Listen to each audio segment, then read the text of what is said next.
Everywhere she goes, Oh-Young Hao-Yu is followed. What she buys, how she behaves, is tracked and scored to show how responsible and trustworthy she is. It's called the social credit system, and in one version now being tested, a person's reputation is scored on a scale of 350 to 950. And Hao-Yu, with a good score of 752, is okay with it. In fact, most people are. It's a mechanism like pushes you to become a better citizen. It's big data meets Big Brother, expanding how the government monitors, understands, and ultimately controls its 1.4 billion citizens. Thanks to advances in artificial intelligence and facial recognition, and a web of more than 200 million surveillance cameras. Are people bothered by privacy concerns? We think the lot of camera keep the safety is really good. We can accept it.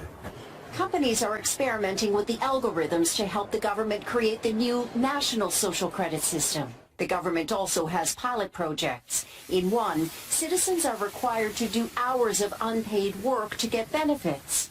And scores are docked for things like littering, a messy yard, gossip, even jaywalking. Video of offenders is shown on the local news. And information collectors like Zhou Ai-Ni are paid to report on their neighbors. Her quota, 10 entries a month. Like the man who carried a drunk person home. A good deed, she says. Good social credit gets rewarded with perks like cheap loans and travel deals. But a bad score means public shame and worse.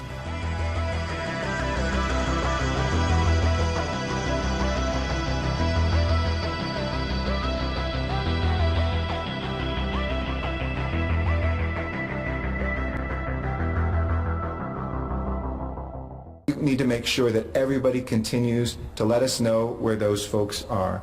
If you've observed recurring violations of the Safer at Home order, please continue to let us know at coronavirus.lacity.org/business violation.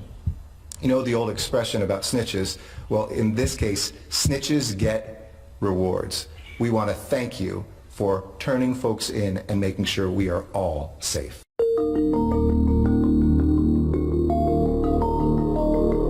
Amazon isn't just delivering packages these days, it's also selling a powerful new facial recognition software.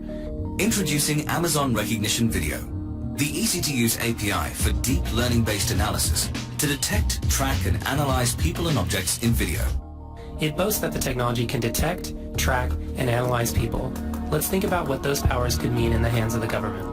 Amazon Recognition Video uses the visual, what, temporal, when, and motion from the video to deliver high-quality person tracking and detection of activities like running, playing soccer, or getting into a car. Recognition can identify a person's face in real time by matching it against huge databases of photos. Amazon also advertises this person tracking feature. That means that whoever has the software could theoretically use it to identify people at protests or figure out when you're traveling to the doctor or to a religious service. The next, of course, common use case, as you could expect, is public safety. Amazon is already working with government agencies to deploy this technology. At the ACLU, we obtained records that show that Amazon signed a secrecy agreement with one county to keep details about the technology out of public view. They've also invited law enforcement to suggest new features, and they offered free consulting to help the city of Orlando build its own system. City of Orlando is a launch partner of ours. It's a smart city. They have cameras all over the city. We analyze the video in real time, search against the collection of faces that they have.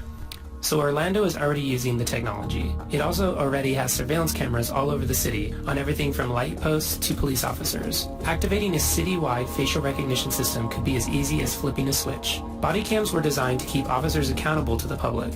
But facial recognition turns these devices into surveillance machines. This can mean round-the-clock surveillance whenever cops are present. Imagine what that would mean for minority communities that are already over-policed. People should be free to walk down the street without the government watching them. In the hands of governments, technologies like recognition could make that impossible. So here we go. Said it right there, plain as day. If you don't get on board with this, of what's coming, you will be left behind. Whether it be food, money, whatever it may be, you will be left behind if you do not participate in this new digital era, digital ID 2020, and other things that are coming that are in the works, you're going to be left behind. Perfect example, this was announced April 6 by a company, NetSense, that you need to know about. NetSense is a disruptive cryptocurrency payment technology company. They specialize in digital currency.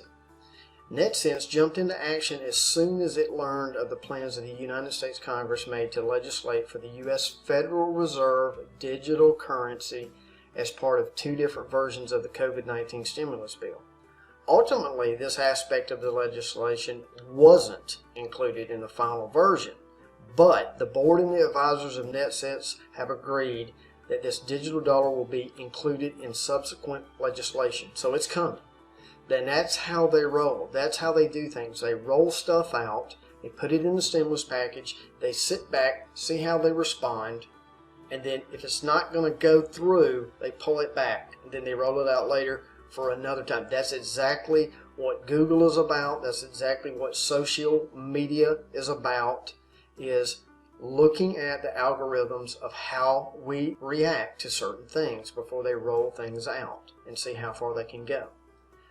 So that is, they are working also with the central banks of all over around the world on the central bank digital currency, which is the CBDC. You can look all this up. And that is the whole purpose of understanding how central banks work. They're not part of any government of any of the countries that are in. In our country, in the United States, it is called the Federal Reserve Bank. It is no more federal than Federal Express. It is made up of bankers all across the world. Nobody knows exactly who all they are. We know that Rothschild's involved. We know Rockefellers are involved. They've never been audited. We've tried. They've all gotten shot down. Tried it when Greenspan was in. Tried it with Bernanke when he was in. There has never been audited since it's been put into place, and for good reason. So the central banks are working on digital currency because they're going to do away with all of the currencies all over the world and have one form of currency, one form of money.